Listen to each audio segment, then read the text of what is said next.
What's up, everybody?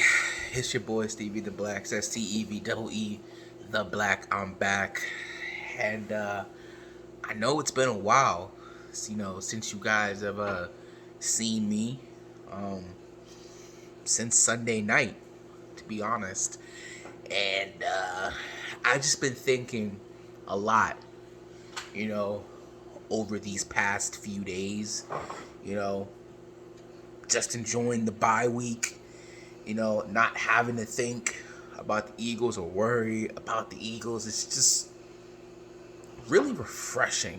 It really is. And, excuse me, you're about to hear the microwave in a minute. Warming up some dinner. Um, so, this is the second year in a row, right, that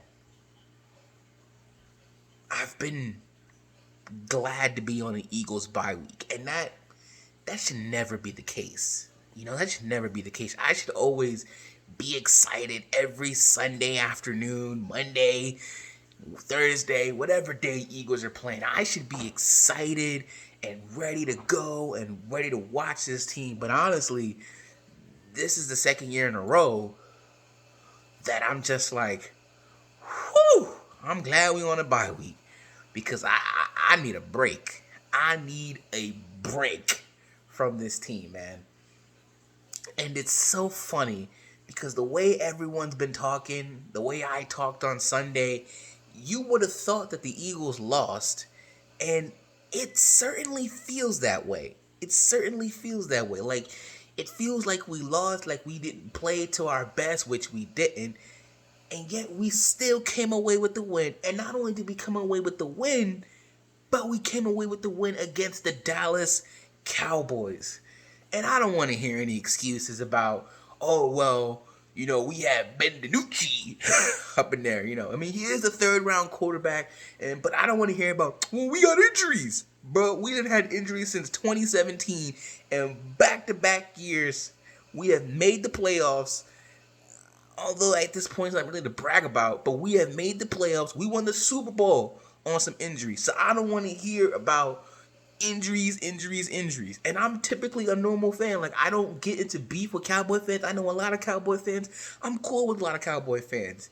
I'll probably get slammed for this, but if my girlfriend was a Cowboys fan, I honestly wouldn't mind it. I actually think it would be kind of fun, to have debates, have little bets, all this and that, but one day, hopefully, I'll get lucky in that department and get a girlfriend. But we're not here to talk about my non-relationship problems. We're here to talk about my other relationship problems. And that relationship happens to be with the Philadelphia Eagles. And how Carson Wentz is the problem of the team. He getting about 50% of the blame because the other 50% has to be on Doug Peterson. Because you look at the game plan Sunday, and of all people, Boston Scott is just killing the Dallas Cowboys defense. I mean, man was getting like 10 yards a clip. And then all of a sudden, we go away from Miles Sanders. And Dallas's defense is getting a little bit of confidence. They're smiling. They're happy over there on the sideline. And I'm like, this is the worst defense in the league. How? What? And it's come down to two things. Doug Peterson's play calling, which has been horrendous this year, and Carson Wentz's inconsistent play. Doug Peterson said in his press conference after the game that he never once thought of benching Carson Wentz. And I'm like, are you serious? Are you not watching the same game? I know when y'all get in that film room, y'all like, Carson, what are you doing, man? You don't have to do these things. And what really bothers me about Carson is him saying, well, we know what he's going to say on Sunday. Yeah, I know I got to be better. I'm going to look at some tape. I'm going to see what the tape says. I'm going to be better. We're going to get better. But I'm going to still do me. You're going to still do you. We're 3-4-1 because of what you do. We should be running away with this division. We should be like, at least, 4-2, maybe 4-3, and I know that doesn't sound much better, but it's better than 3-4-1. It's better than we should have beaten the Washington team. We should have beaten the Bengals. We should have. Well, we did beat the Cowboys and we did beat the Giants, but that's because they're so bad. Like, I mean, it's gotten to the point now where people are saying, man, the New York game not to give me no more. And why do you think that is? That ain't because of the defense. It's because of Carson Wentz. And the fact that Doug Peterson said, well, the thought of benching him never came to my mind, that's problematic. And obviously everyone goes back to 2008. Donovan was not playing good. What did Andy Reid do? He benched him. He said, no, we're not going to continue to accept this mediocre play. He benched him. The next week, he came out firing. And we went to the NFC Championship game, destroyed the Arizona Cardinals, and we went to the NFC Championship game. Now, I'm not saying we're going to the NFC Championship game, but maybe if you tell Carson, yo, man, we're not accepting this anymore, then maybe he'll get it through his head. Like, he knows. And here's the problem. With being in a sucky division is the Eagles can still win this thing, and that's the only reason they're not going to bench him. Why would you give it away if you can go win it? And I know it's not saying much if you go win the division, especially if you're going to win it with a losing record. But at the same time, it's like you look at these games and you're just like, man, I don't think the Eagles have a chance. But if Carson Wentz was playing like his level says he could, which is a top 5 quarterback, then you go I guarantee you, any game that Saints fan go in, they go, oh, we got this. You don't know why? Because they got Drew Brees. The same thing with Packers fans. Oh, we got Aaron Rodgers. We got this. Oh, we got Tom Brady. We got this. Oh, we got Russell Wilson. We got this. But me, Eagles fans, we're like, man, I don't know if we're going to win this game. And that's probably because of why?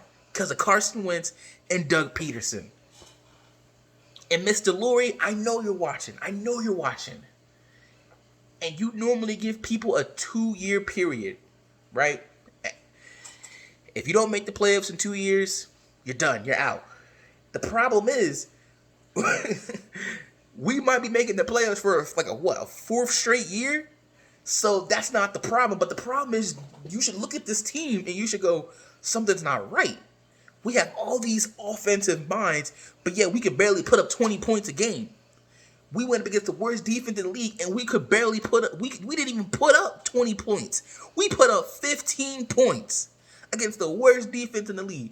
That ain't the defense. That's the offense. That's the quarterback. That's the guy calling the plays. That's the head coach. We're supposed to be innovative, but we still look like we're struggling for no reason. Both quarterback and coach being inconsistent. So, what would you do? You can't fire Doug Peterson. As much as people keep saying that, you can't do that. The dude won you a Super Bowl. He did what no other coach in Eagles history did.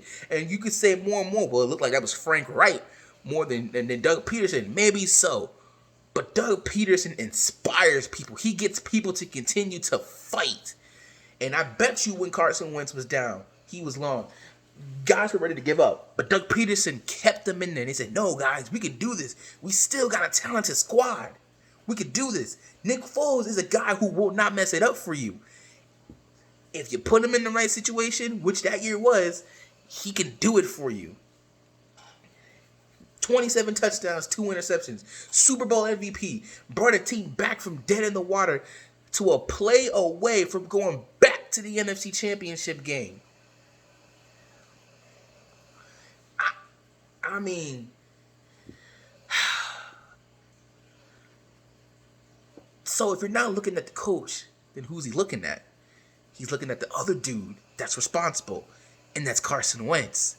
And you look at Carson Wentz and you go, man, we paid you over $100 million. We paid you to be a top 5 quarterback. I've always said, and I still believe it, that Carson Wentz, he's a tier below, but he is Patrick Mahomes-like. He and Patrick Mahomes play very similar. There are very few differences between the two of them, but I can see clear similarities between him and Patrick Mahomes. And so if that's the case, you should be like, Dad, I don't know who you pick, Patrick or Carson, but it's very close. but he hasn't played like that. His talent, he should be up there with the Aaron Rodgers and the Russell Wilsons. But right now, he's being compared to Kirk Cousins and Jameis Winston? Jameis Winston and Kirk Cousins. Oh my gosh.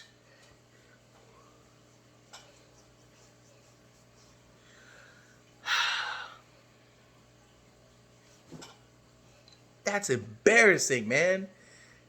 That's embarrassing. So, you can't cut him. You can't. Because if you do, that takes a huge cap. And honestly, I don't want to cut him. I don't. I really like Carson Wentz, and I want him to be the quarterback of my team. So what do you do? What do you do? Well, it's quite simple. If he continues to play this year, if he continues to play the way he's continued to play, right?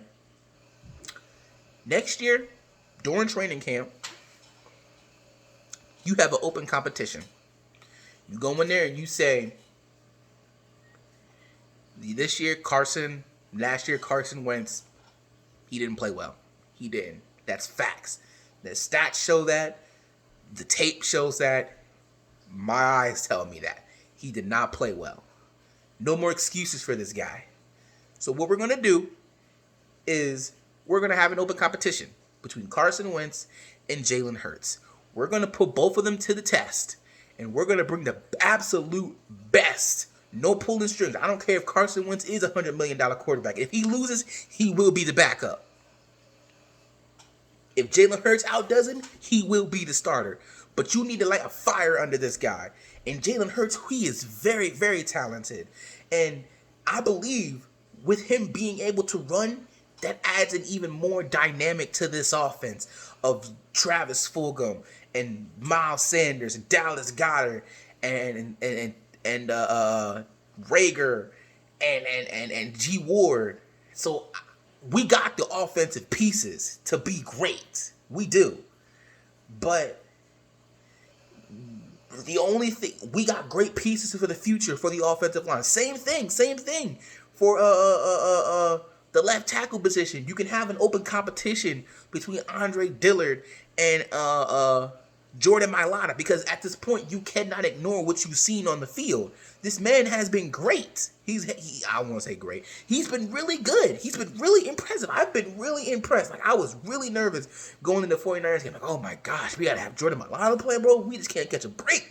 But that man has been good. He has been real good. And you cannot ignore that. You can't. So, you have open competition between those two. And you see who wins. Who wants it that bad? Who wants it more? Who wants it that bad enough that you will go through whatever it is you have to go through? So that is the first thing you do. The second thing you do is you get a real offensive coordinator. You take it out of Doug Peterson's hand like, yo, bro, I gave you an opportunity to pick who you want to pick, to be on your staff. But this is who you pick? Dude, we still look trash. We're supposed to be offensive-minded people. So we getting a real OC. And we going to get someone with experience. I don't care who it is. Somebody who's good, but somebody who's experienced. That's what we going to do, okay? That's what we going to do. Because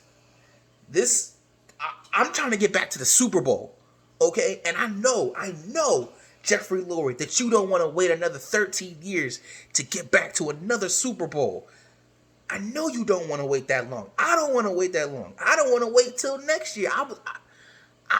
I'm tired of waiting. I'm not saying we gonna be the Patriots. I'm not saying we gonna be the dynasty that back in the 90s like the Cowboys and the 49ers and the Steelers. We ain't gotta be that. But I want to get back to the Super Bowl, man.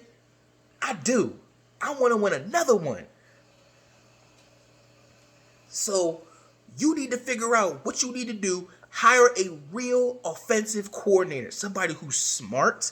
Somebody who's creative. Somebody who can put this offense, because we got great pieces, man. We really do. Who can bring this offense back to its glory days, man. Please. The next thing you can do is fire Press Taylor. Please let him go.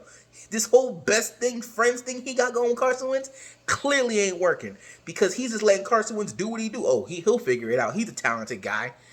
Clearly he's not because, and I quote, "Oh, I'm gonna keep doing me." You gonna keep doing you again? You doing you is why we in this situation in the first place. So I don't care. I don't care who it is. Somebody who's gonna be tough on Carson Wentz, break him down. Tough on Jalen Hurts too. Tough on both of them because we need to bring the best out of somebody. I don't care who it is at this point. I prefer it to be Carson Wentz because that's my guy and I love him. I want him to be the quarterback. But I can't keep accepting this mediocre play, man. I can't. It's pathetic. You got rookie quarterbacks out here looking better than him. That should not be. That should not be.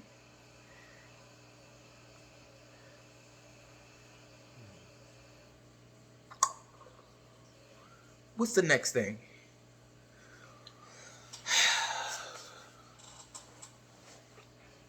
I know how you feel about Howie, Mr. Lurie. I know how you feel about Howie. But Howie can't draft, bro. He can't. He cannot draft to save his life. Now, you could say, oh, well, he got Miles Sanders. He got Jordan Mailata. Yeah, he finds a few gems. But we really need to be hitting on these first 3, maybe 4 round picks. And we not really doing that. I mean, even now, we questioning Carson Wentz. We shouldn't be questioning our quarterback, man, but we are. So, Howie's good with numbers. You keep him on the business side, man. But this whole thing of drafted is terrible. And speaking of drafting, what we gonna do when we get a real general manager is we gonna get Jim Schwartz some help. Okay, we gonna get Jim Schwartz some help. Last year was all offense, and we look like we got some great pieces for the future. But now we need to get some defensive guys in here, real defensive guys in here. We need to get some more D tackles. We darn sure need to get some linebackers. I don't hear about this more. Oh, linebackers are not good. And you can look at the Dallas Cowboys and their linebackers and say, oh, well, they're playing trash right now. Is it really them playing trash or is it their system? I don't know. They've been trash for about a couple of years now. I don't know. But we need better help than what we got. I tell you that. We need at least average players, and we ain't got average players.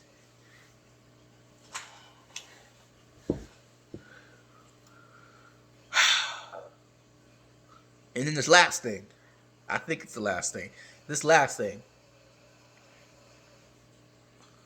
We need to take play calling away from Doug Peterson. We do. Because this whole thing is getting old, especially not running the ball. Because I tell you, man, again, we were gashing the Dallas Cowboys. Boston Scott was clipping them 10 yards a clip. He was doing it. And then we go away from the run.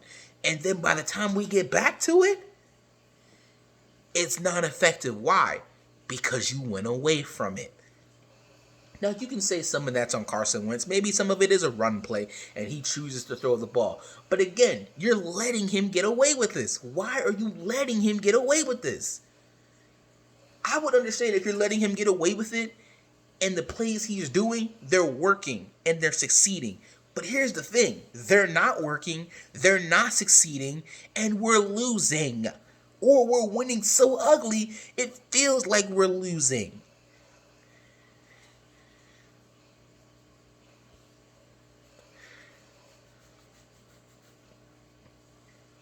I want what I want. You know that song. It's not our official song, but it's a song that the fans made up. No one likes us, no one likes us, no one likes us, and we don't care. That song? Yeah, that song's a lie. Because let me tell you, I hate when people talk bad about my team. I hate when people talk bad about my quarterback. And these are your players. You should feel the same exact way. And I'm not asking you, Mr. Lurie, to be a Jerry Jones or to be a Mr. Kraft and get and intervene all the time when something goes wrong. But the 3 main things every team needs to have a GM, a coach, and a quarterback, right now all three of them are questionable. And ever since we won the Super Bowl, it's like you've all gotten a big head. I will forever be grateful for the Super Bowl. Best night of my life. To finally get that monkey off your back, to no longer hear how many Super Bowls you got jokes. You got 0 rings jokes. All of that died February 4th, 2018. That died that night. Do you understand what you did that night? You not only won your first Super Bowl, but you did it by beating the greatest dynasty ever. You beat Bill Belichick. You beat Tom Brady. We did that.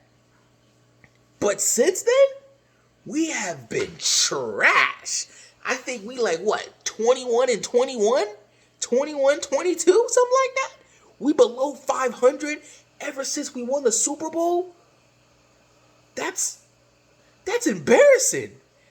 And according to Doug, this is supposed to be the new norm.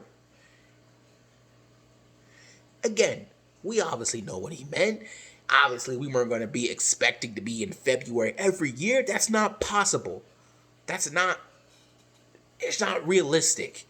But I expect to compete every year, not just barely making it into the playoffs just to get bounced in the first round. I'm sick and tired of that. I'm just sick and tired of beating up on a bad division. You've seen your team win a Super Bowl, man. How could you possibly accept that I'm glad at least we making the playoffs. No, man, we might as well be the Cleveland Browns.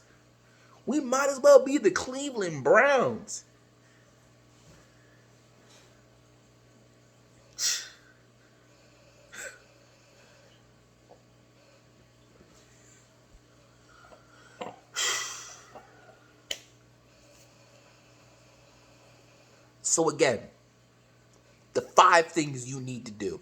Is it 5? I think it's 5. The 5 things you need to do.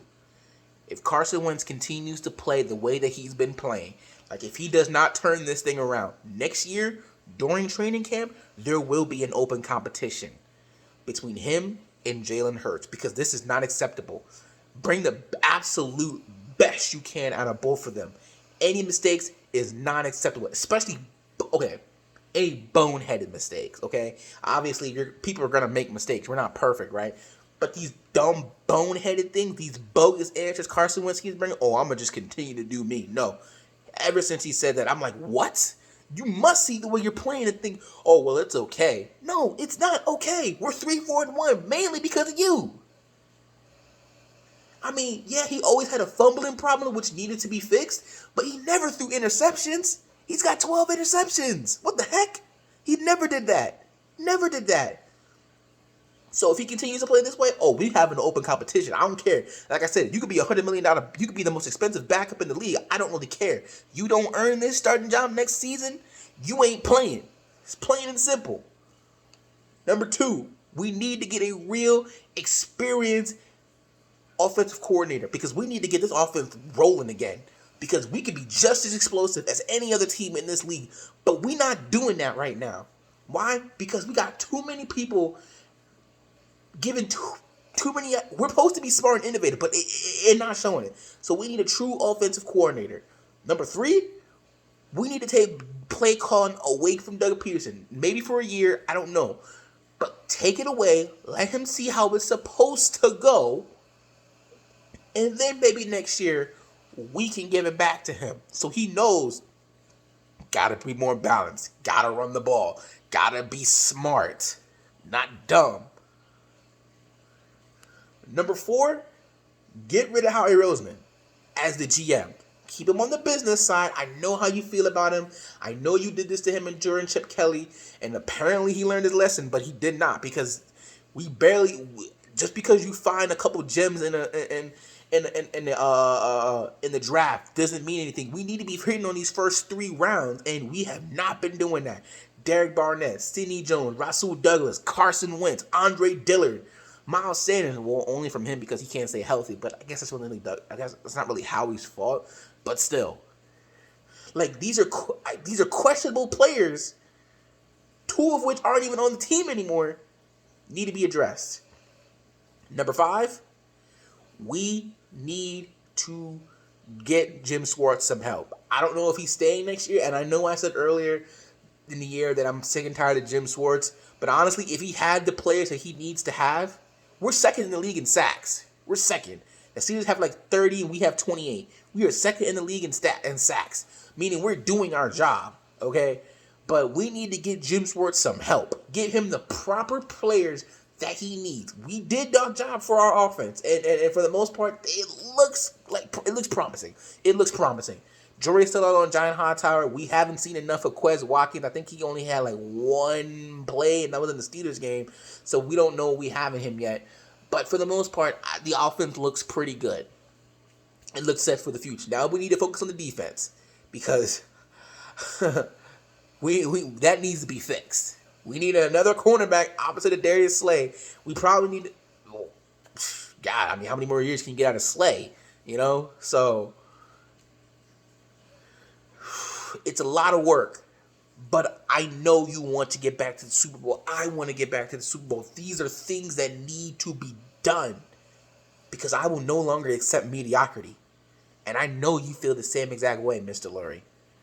I know you feel the same exact way. You've got to be looking at this team and going, why do we look this pathetic? We should be running away with this division.